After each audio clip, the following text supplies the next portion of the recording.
One of man's greatest sources of stress, of anxiety, of sadness is separation. Yung paghiwa-hiwalay. There is much separation, isolation, and aloneness in this life that gives us anxiety. At dapat ito ay ating maunawa, malutas sa abot ng makakaya, at sa tulong ng Panginoon upang maibsan ang mga lungkot at tunay nga na mas sumaya ang buhay. Separation and God's kingdom. Ito po ang ating pag-aaralan at nawa ang biyaya ng Diyos ay sumagana sa ating kalagitnaan. Salamat naman namin sapagkat kayo po ay pinagmumulan ng aming kasiyahan. Nawa turuan nyo kami ngayon na harapin, suriin, at lutasin ang mga usaping may kinalaman sa pagkakahiwa-hiwalay, pagkakalayo-layo. Sa aming paglapit sa inyo, Panginoon, patawarin niyo po kami sa aming mga kasalanan at hugasan niyo kami ng banal na dugo ng iyong anak na si Jesus. Heal our infirmities, strengthen our weaknesses, enlighten us. Father, we ask you, thankful and grateful, in the name of Jesus, your Son, our Lord and Savior. Separation and what has God's kingdom got to do with it? Ang separation po ay isang bagay na hindi masarap kahit kailan, lalo't nagmamahalan ng mga tao. Mahal nyo ang isang bagay, ang isang gamit, ang isang trabaho. You don't want to be separated. But at birth, a series of separation from loved ones, from beloved places or desirable situations, never stop happening till a person's death. Yun palang pagkakaluwal ng tao mula sa sinapupuan ng kanyang ina ay kasimula na ng isang walang tigil at walang katapusang paghihiwalayan. Kaya ang tao ay mayroong iwing lungkot, may natural siya na pangangailangan dahil sa simula pa lang ng kanyang buhay sa mundong ibabaw, ang pasimula nito ay pakikipaghiwalay. And in that case, separation from the mother's womb, actually leaves impressions on the infant. At yun ay malaking stress. At hanggang siya ay lumaki at bawian ng buhay at bumalik sa Panginoon, merong walang katapusang series of separation from things that are liked, loved, and even had become habits. Kaya nga ang tao ay takot sa kamatayan dahil ang kamatayan ay ini-interpret ng marami na paghihiwalay at sa tingin ng iba ay permanenteng pagkakahiwa-hiwalay. Kaya ang lahat ng tao takot sa topic na yan at kumari sana ay iniiwasan na maganap sa buhay. So there is separation anxiety. Many people are afflicted with separation anxiety disorders. And for our purposes today, we define that as fear of separation from loved ones, or excessive sadness, maladjustment, or dysfunction because of separation from loved ones. Hindi mahirap imaginein sa atin dahil at least 10 million Filipinos work away from home, away from the country. Kaya meron tayong kamag-anak, mahal sa buhay, kaibigan ng mga naninirahan sa malayo. Nung araw, ang mga magulang, iniisip nila pag nagkaanak sila ay nakapaligid sa kanilang higaan yung pagtanda nila at sila'y naghihingalo nandun ang mga anak. Hindi na yun ngayon lagi totoo. Bihira nang nangyayari yon sa pagkakahiwa-hiwalay ng mga tao. Nung araw, ano man ang mangyari, hindi naghihiwalay yung mag-asawa, bihirang-bihira yung paghihiwalayan, at ngayon padami ng padami, padalas ng padalas ang hiwalayan. Of course, may anxiety yan. At kahit ayaw mo na sa asawa mo ngayon, inibig mo rin noon, mayroon ding hapdi, may sakit. Lalong-lalo sa mga anak. What are some of the bad effects of separation? Unang-una, kahit wala pang separation na nagaganap, there is a pre-separation fear and unease. There is anxiety. Ang mga anak, pagka laging nag-aaway ang magulang, meron na silang fear. Baka maghiwalay ang mga magulang namin. Kanino kami isasama? Sa tatay ba o sa nanay? Pagka mayroong pangangailangan na financial ang pamilya at nagiging solusyon ay kailangan mag-abroad, magtrabaho sa ibang malayong bayan, nagkakaroon ng anxiety ang bawat isa dahil magkakahiwa-hiwalay. Kaya tuloy, hindi pa nangyayari, kaya natatakutan na. Marami pong mga bata, lalo yung lumaki na kulang sa pagmamahal, lumaki na nagpapalipat-lipat ng tinitirhan, ng nag-aalaga, may mga separation anxiety. Halos ayaw na nila magmahal, ayaw na nila magtiwala, dahil ayaw na nilang masaktan muli kung magkakahiwalay na naman. At marami mga tao dala sa pag-ibig dahil nga sa mga separation na ganyan. Of course, one fruit of that separation is excessive sadness. Sometimes even maladjustment that could lead to having unsuitable substitutes. Kaya talamak na nagaganap sa mga overseas Filipino workers at kahit hindi mga worker, kahit mga immigrants at kahit hindi Filipino, o nagtatrabaho sa ibang bansa, nagkakaroon ng mga affairs. Hindi lahat, pero nagiging madalas mong madinig at padalas ng padalas. Kasi nga, sa sobrang lungkot, sa sobrang hirap ng damdamin, sa halip na mabaliw, natutuon ng pansin sa kung sino ang malapit. Nagiging nearest is dearest. It is an unsuitable substitute, but it becomes a choice for people who are suffering from tremendous feeling of sadness and aloneness. It could lead to harmful relationships, even to addictions. Marami mga tao may mga addiction dahil may tinatakpan sila na anxieties caused by separation. And in extreme cases, there is a malfunction or dysfunction of the person. Hindi maka-adjust. Nagiging psychiatric case. Kaya hindi nagiging productive. Some people even become criminal cases and issues. Mahirap ang paghiwa-hiwalay. Kaya dapat nating pagtuunan, ano ba talaga ang sagot dyan bago pa man naganap? It is really God's presence. Na ang tugon sa takot ng paghiwa-hiwalay ay balikan natin kung anong ibig sabihin ng God's presence. Psalm 139, 7-12. Where could I go to escape from your spirit or from your sight? If I were to climb up to the highest heavens, you would be there. If I were to dig down to the world of the dead, you also would be there. Suppose I had wings like the dawning day and flew across the ocean. Even then, your powerful arm would guide and protect me. Or I suppose I said, I'll hide in the dark until night comes to cover me over. But you see in the dark, because daylight and dark are all the same to you.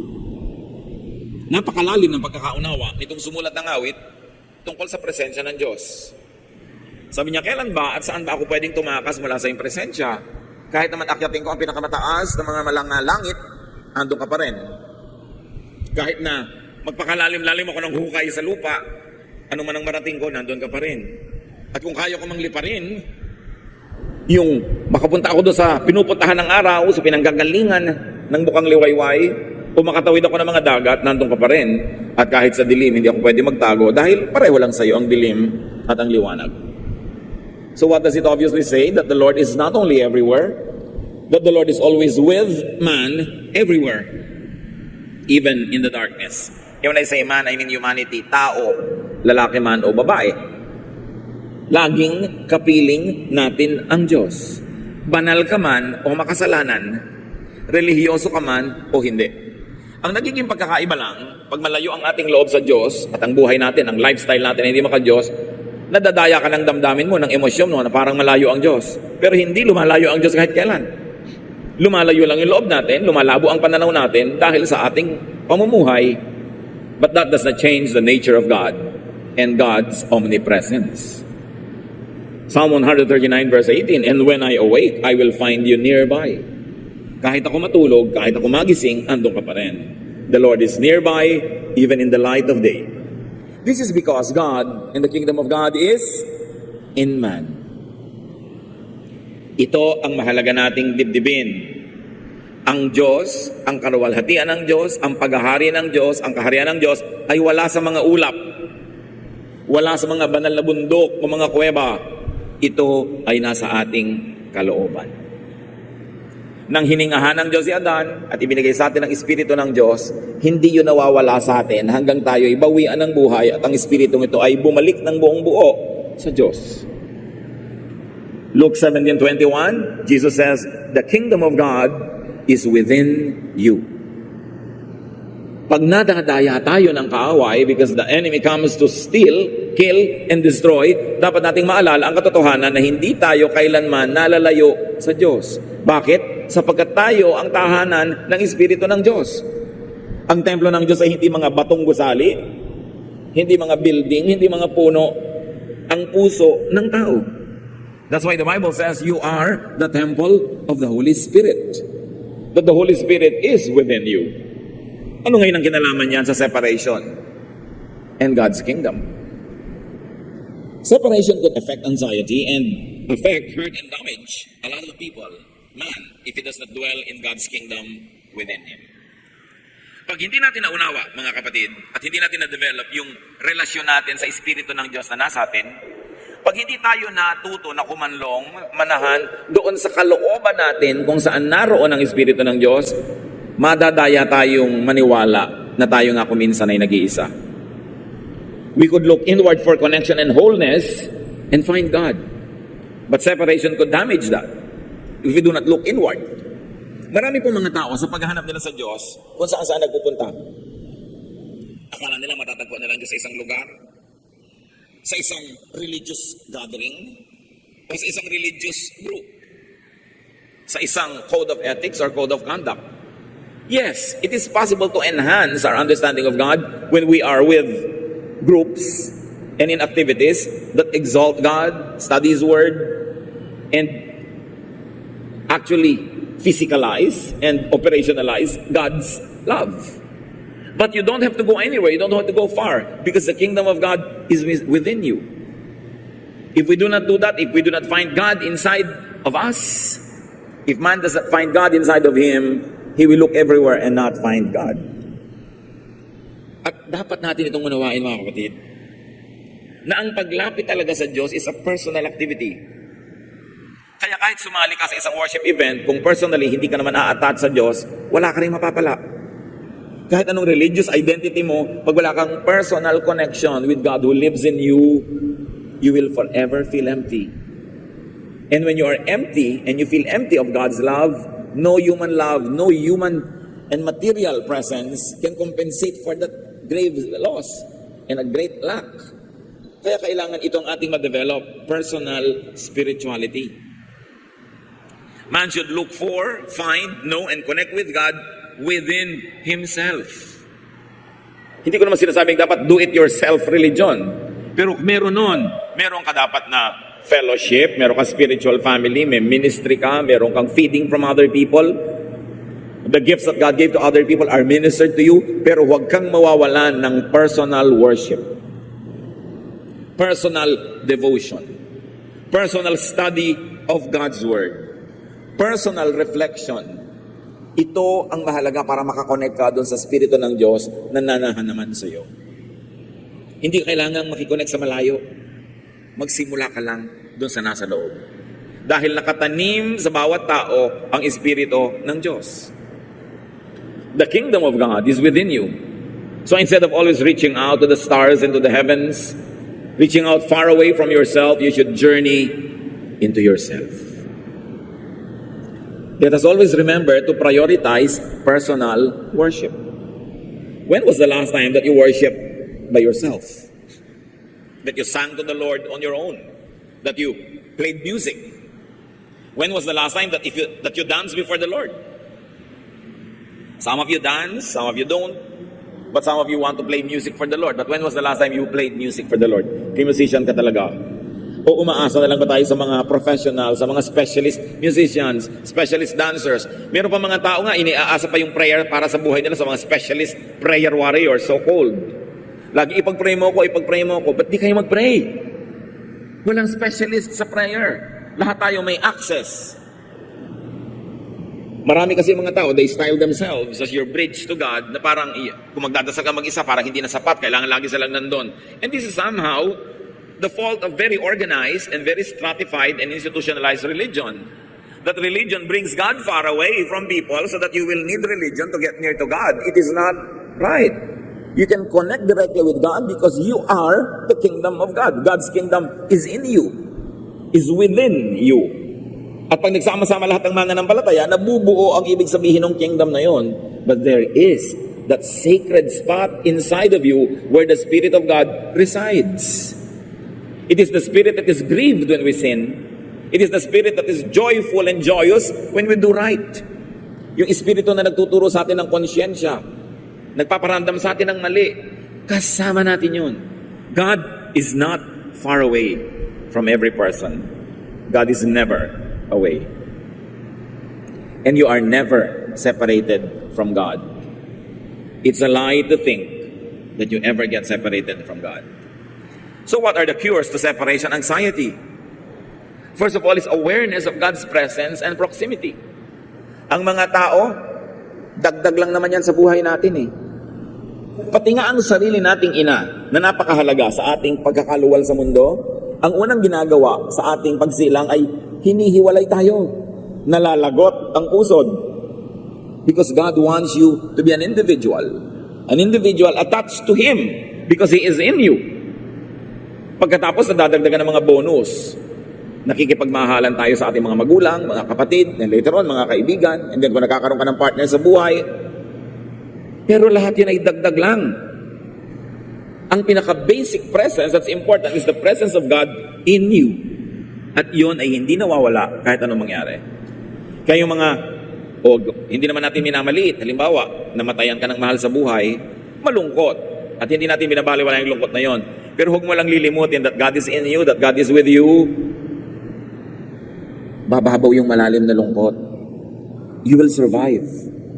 Kung ikaw ay malayo sa iyong asawa dahil nasa ibang bansa o nasa ibang lugar, at natutokso ka na makipagrelasyon sa iba dahil lang nalulungkot ka, maalala mo lang that God is within you. God never leaves you nor forsakes you. At sinabi pa niyo ni Lord, I will never leave you, I will never forsake you. Maalala mo who you are.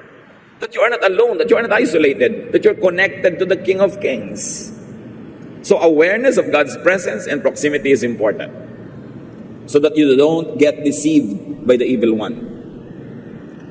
So don't be deceived, stolen from, and killed by the evil one. Be aware of God's presence. And to be aware of God's presence, you need to exercise enough silence.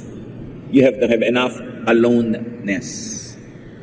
Kailangan talaga at ibabalik-balik natin ang pagninilay-nilay, pagbubulay-bulay, pagmumuni-muni. Private and personal devotions, meditation, quiet prayer, away from people. In the spirit. Kasi pwedeng katabi mo lang dyan, pero you make a world exclusive to you and God, even for a few minutes. So that you always get reconnected to the source of power, and your relationship with the Spirit gets developed. Hindi yung laging naka-text, laging pagka napaupo na, hindi man lang mag-pray, hindi man lang mag-isip tungkol sa mga bagay-bagay na may kinalaman sa spiritual things. Text agad, game agad. Nakakanda puyat-puyat sa cafe Facebook hanggang hindi antok na antok, hindi titigil, wala nang panahon manalangin. Ang iksi-iksi na lang ng panalangin, 3 sentences. Sa umaga tuloy, tanghali-tanghali na magising, at kung may trabaho, kailangan magmadali na, wala nang panahon para mag-pray, para mag-quiet time, para mag-devotion. Anong nade-develop? Akala nyo ba nakaka-develop ng closeness yung mga gadgets? Makakakita ka, 3 tao magkakatabi pero hindi nag-uusap, pare-pareho nagte-text, kilalayo ng mga kausap. Yung malapit, hindi maasikasong kausapin. At ganun ang nangyayari sa sarili natin. Yung malapit, yung Espiritu ng Diyos na nadoon sa loob, hindi natin nakakausap, hindi natin nadirinig, hindi tayo nakikipag-correspond because we're so busy communicating with everyone.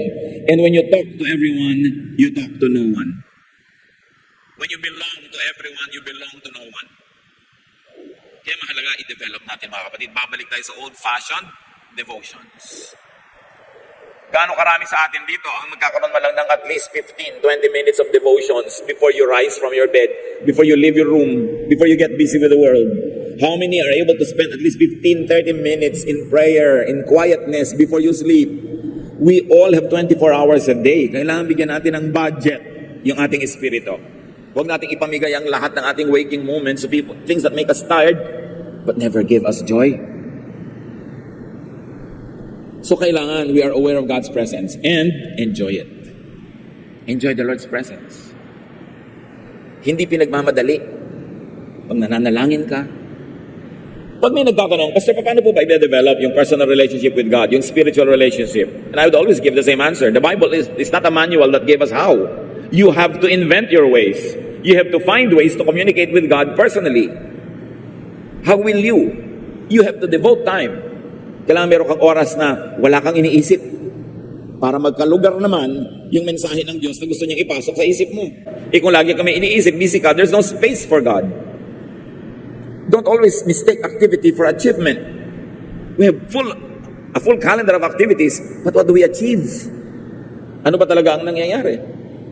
So yung separation anxiety dapat lutasin. And one cure is loving God and His presence more than loving other people, places, or things. Yes, magmahal ka ng tao, magmahal ka ng lugar, magmahal ka ng activity, pero huwag magmamahal ng anumang mga ito higit sa pagmamahal natin sa Diyos. Because it is God who is always with you.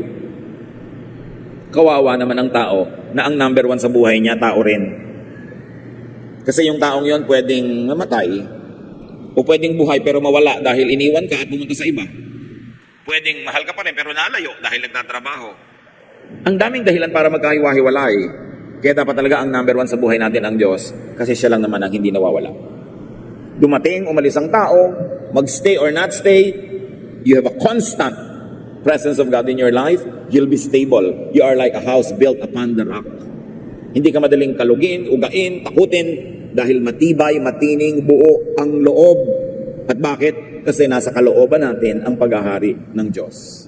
Mark 12:30, sabi ng Panginoong Jesus, love the Lord your God with all your heart, and with all your soul, and with all your mind, and with all your strength. Hindi ka lugi dyan. Pag ibinigay mo ang iyong love sa ibang tao, sa ibang bagay, more than you love God, para ka nang humuhukay ng sarili mong libingan dahil hindi na malayo na ikay mabibigo, malulungkot, mag-iisa. 1 John 2:15, do not love the world or anything in the world. If anyone loves the world, love for the Father is not in them. So do not love the world more than God. Yun lang naman ibig sabihin na do not love. Hindi naman absolutely you don't love, but don't love the world more than you love God.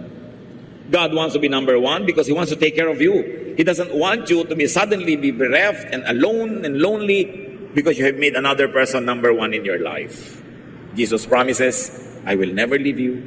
I will never forsake you. Kaya yung mga humaharap sa kamatayan nila o kamatayan ng mahal nila sa buhay, laging mas matibay, mas matining ang loob pag malapit sa Diyos.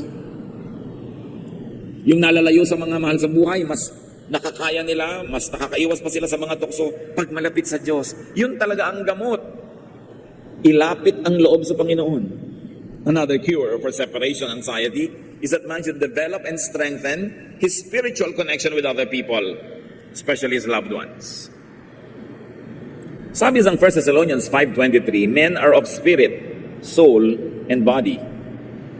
Therefore, aside from being physical beings, emotional beings, we are also spiritual beings.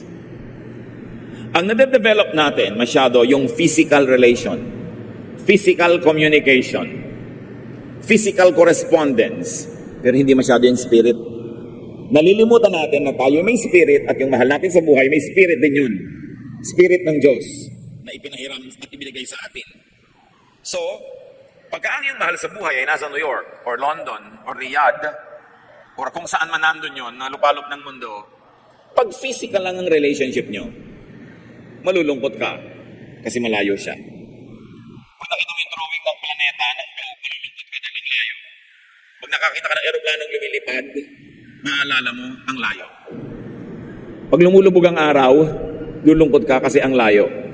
Pero yung spirito mo at yung spirito niya, parehong nakakonekta sa spirito ng Diyos at Diyos ang nakatahan sa iyo. If you develop a spiritual communication where you close your eyes and be with your loved one in the spirit, you can be together. At yun ang kulang na kulang kahit sa mga relihiyoso, the development of the spirit. Because people usually develop only their physical connection and operate and rely on it.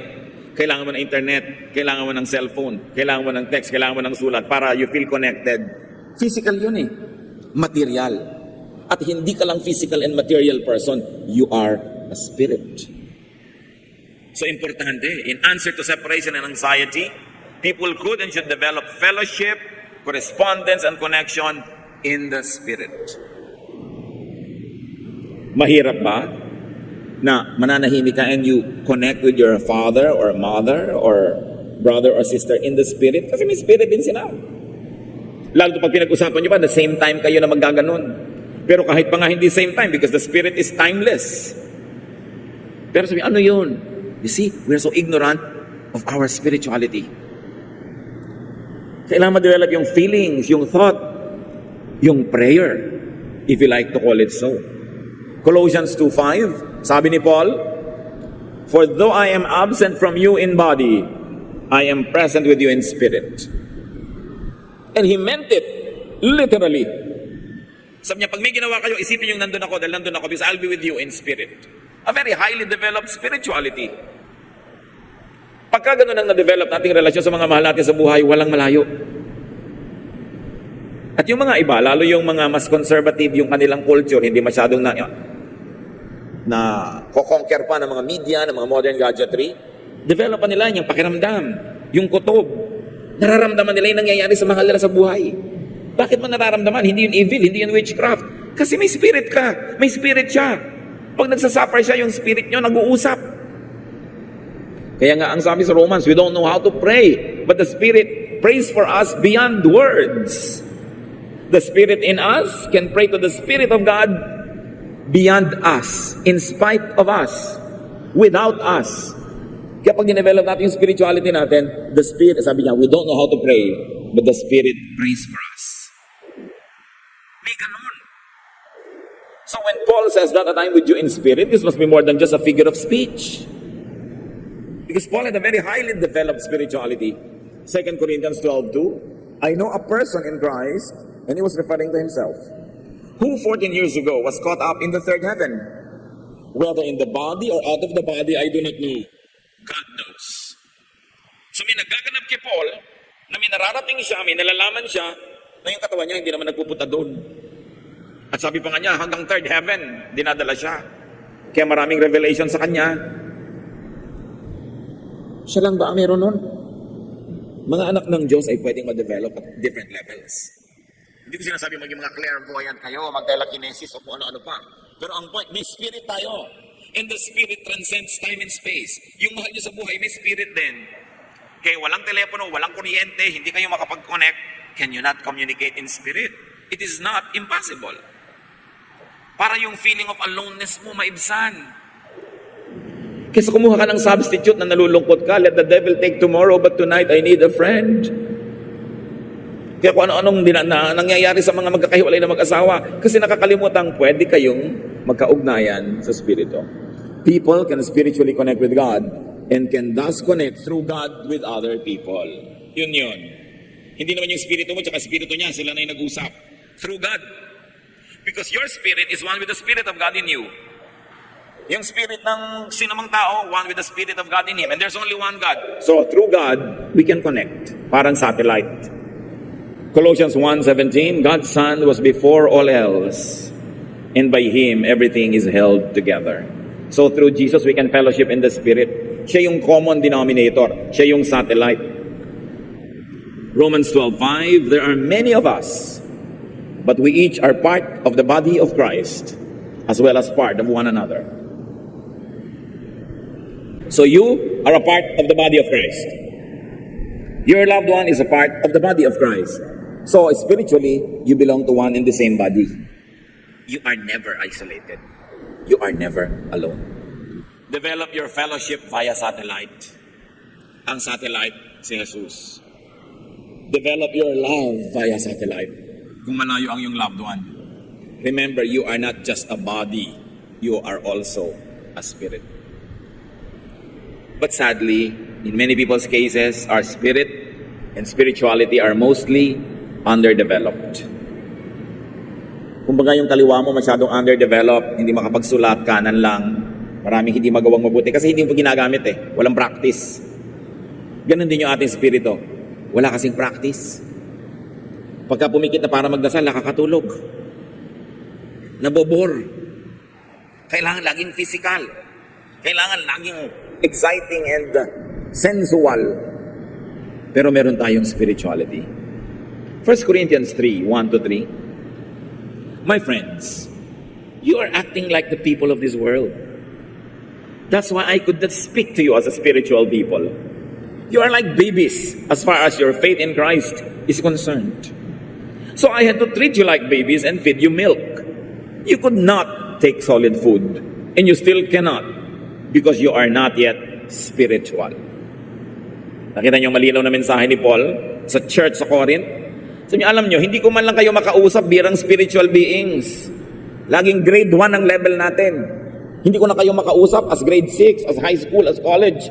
Kasi hanggang ngayon, hindi pa kayo umaasenso. Napaka-sensual pa lang ninyo, worldly, physical. It's not wrong, but you have to graduate to other levels also. Hindi ko kayo mapakain ng karne, hindi ko kayo maturuan ng mahihirap na bagay.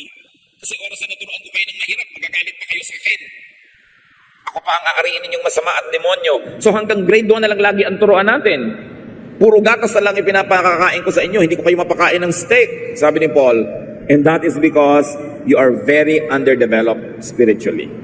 So may ganun. Tayo-tayo na lang ang maghusga sa sarili natin kung tayo ba ay mature or not. Siyempre, ang mga childish, laging na-offend, laging nagagalit, laging nagtatampo, laging kailangan alagaan, laging kailangan utu-utuin, amu-amuin para lang pumunta. Childishness yun. Kailan marunong ka maghanap buhay para sa sarili mo? Pinipigil ka na nga na umaten ng Bible study kung pa nagpipilit dahil alam mong makikinabang ka. Pero pag ang dali-dali mong tamarin, ma-discourage, umayaw, you know that you are not yet spiritual. And if you are not spiritual, you will only be operating on the physical and material planes. Hindi ka kumpleto. Maraming kulang. So develop spirituality through prayer. Dagdagan. Hindi yung utos ka ng utos kung kani-kanino to pray for you. Pati si Mary, inuutusan, Mary, pray for us. Why don't you pray? Huwag utos ng utos. Develop spiritually through meditation. Nandun ka lang, you ponder a word, a verse. Yun lang, walang iba. And see what will be revealed to you. And develop yourself through deep feeling, pakiramdam. Yung pakiramdam, espiritu yun. Pag highly developed, tama ang nararamdaman. Pero pagka hindi, pwede ring mali. Even konsyensya nga, namamali na yan pagkagasgas na eh. Sabi nga sa Bible, certain persons by ignoring their conscience have made shipwreck of their faith. So conscience should always be attuned to God. Kasi pag hindi mo pinapakinggan, ini-ignore mo, mamaya wala na rin siyang talab. Listen to your spirit. Hindi lahat utak lang ang pinapaandar. Minsan merong leading sa iyo ang spirit na ipag-pray yung ganong tao, hindi mo naman alam kung bakit. Pray. May leading sa iyo ang spirit kung minsan nabigyan mo ng something yung someone, walang ibang nagsasabi sa iyo, walang nakikiusap sa iyo. Gawin mo yon. This is what we mean, develop. Sundin, pakinggan ang nararamdaman, basta hindi mali. Hindi kontra sa written word of God. Hindi laging utak lang ang pinapaandar kasi limited ang brain. Well, science tells you that brain is great. Yes, it's true. But it is the spirit, not the brain, that is limitless, timeless, spaceless. Listen to the spirit. Don't be robbed of your spirituality. Mananampalataya ka, Kristiyano ka, huwag kang makontento na physical lang. Kailangan nandito ka sa worship para ka ma-bless. Dapat na ma-bless ka rin kahit saan. Hindi ka lang sa Bible study matututo. Matututo ka rin kahit saan dahil naghahanap buhay ka, pinapakain mo yung sarili mo mag-isa. Hindi ka lang nagpapapray, nagpipray ka mag-isa. Huwag mong iasa sa iba yung dapat personal mong ginagawa para sa iyong sarili.